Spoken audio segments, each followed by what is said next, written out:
Hello friends, welcome to kuboos kitchen. இன்றைக்கி வீடியோவில் நம்ம என்ன ரெசிபி பார்க்க போகிறோம்னா ஹெல்தியான ஸ்வீட் ரெசிபி தான், ராகி பணியாரம்.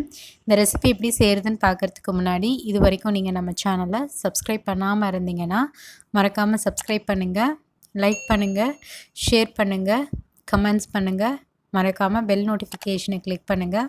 அப்போ தான் நாங்கள் அப்லோட் பண்ணுற வீடியோஸ் உங்களுக்கு உடனுக்குடன் சேரும். வாங்க இந்த ரெசிபி எப்படி செய்யுதுன்னு பார்க்கலாம். கிச்சனுக்குள்ளே போகலாம். இந்த ரெசிபி செய்ய ஃபஸ்ட்டு நம்ம வெல்லத்தை கரைச்சி எடுத்துக்கணும். அதுக்கு நான் பாத்திரம் வச்சுட்டேன். பாத்திரத்தில் 1 கப் அளவு வெல்லம் எடுத்துக்கிட்டேன். கட்டி வெல்லம் தான் எடுத்திருக்கேன் நான். முழுகிற அளவு தண்ணியை சேர்த்துக்கலாம். இப்போது இது முழுமையாக நல்லா கரையிற வரைக்கும் மீடியம் ஃப்ளேமில் வச்சு நல்லா கொதிக்க விடணும். இந்த வெல்லம் பார்த்திங்கன்னா பாகுப்பதம் வரணும்னு அவசியப்படாது, முழுமையாக கரைஞ்சால் மட்டும் போதும். இது குறைஞ்சது பார்த்திங்கன்னா 5லேருந்து 7 நிமிஷத்துக்குள்ளே இந்த வெல்லம் பார்த்திங்கன்னா நல்லா கரைஞ்சி வந்துடும். இப்போ நல்லா கரைஞ்சிருச்சு. கேஸ் ஸ்டவ் ஆஃப் பண்ணிவிட்டு ஆற வச்சிடலாம். அடுத்து நான் மிக்சிங் பவுல் எடுத்துகிட்டேன். ராகி பார்த்திங்கன்னா 2 கப் அளவு மாவு எடுத்துக்கிட்டேன். இது கடையில் வாங்கின மாவு தான், ராகி மாவு. ஸோ 2 கப் அளவு ராகி மாவு சேர்த்தாச்சு. 1 கப் அளவு வெல்லம். இதுதான் கரெக்டான ப்ரொப்போர்ஷன். இன்கேஸ் வெல்லம் பார்த்திங்கன்னா நீங்கள் கம்மியாக சாப்பிட்றீங்களான்னு தான் அரை கப்லேருந்து 3/4 கப் அளவு எடுத்துக்கோங்க. இப்போது பிஞ்ச் ஆஃப் சால்ட்டும் கொஞ்சமாக வாசத்துக்கு ஏலக்காய் தூள் சேர்த்துக்கலாம். ஏலக்காய் வாசம் பிடிக்காதவங்க ஏலக்காய் தூள் சேர்த்துக்க வேண்டாம். ஒரு கைப்பிடி அளவு தேங்காவை சின்ன சின்னதாக கட் பண்ணி சேர்த்துக்கிட்டேன். ஒரு 10 காஞ்ச திராட்சை சேர்த்துக்கிட்டேன். ஒரு 3 முந்திரி பொடி பொடியாக கட் பண்ணி சேர்த்துக்கிட்டேன். அடுத்து நம்ம தயார் பண்ணி வச்சுருந்த வெள்ளை கரைசலை வடிகட்டி சேர்த்துக்கிறோம்.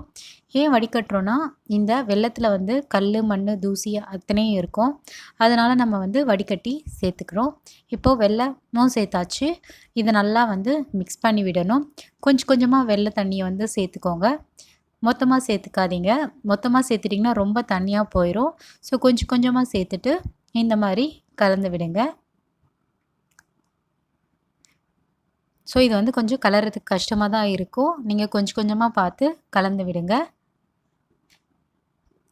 நான் இதில் 1 கப் அளவு வெல்லம் எடுத்திருந்தேன். அதில் முழுகிற அளவு தண்ணி மீன்ஸ் ஒரு 3/4 கப் அளவு தண்ணியை சேர்த்துக்கிட்டேன்.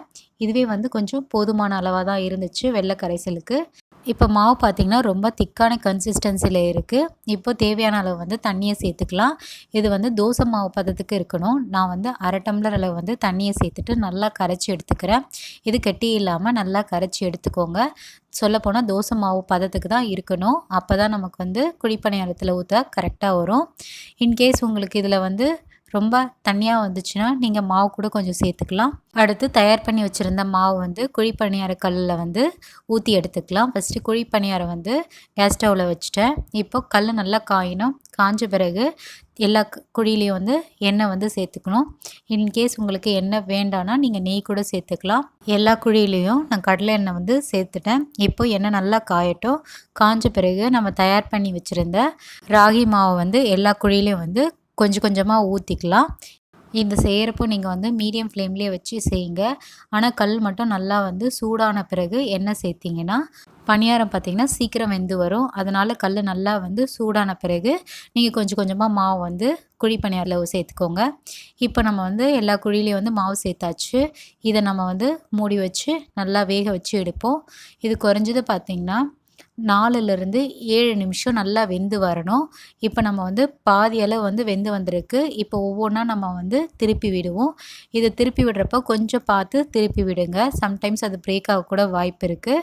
நான் ஃபோர்க்கை வச்சு தான் திருப்பி விடுறேன். உங்கள்கிட்ட குழிப்பணியார ஸ்டிக் இருந்ததுன்னா நீங்கள் அதை வச்சு திருப்பி விடுங்க. இப்போ நல்லா வெந்து வந்துருச்சு. இதை நான் எடுத்து ஒரு பாத்திரத்தில் மாற்றிக்கிறேன்.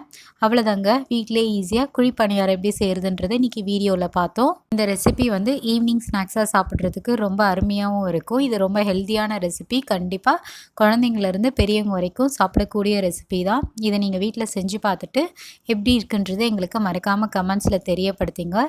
இந்த வீடியோ உங்களுக்கு பிடிச்சிருந்தா மறக்காமல் சேனலை சப்ஸ்கிரைப் பண்ணிவிட்டு சப்போர்ட் பண்ணுங்கள். அதே போல் உங்கள் ஃப்ரெண்ட்ஸ்க்கு ஷேர் பண்ணுங்கள். இதே போல் வேறு ஒரு ரெசிபி வீடியோவில் நம்ம சந்திக்கலாம். பை.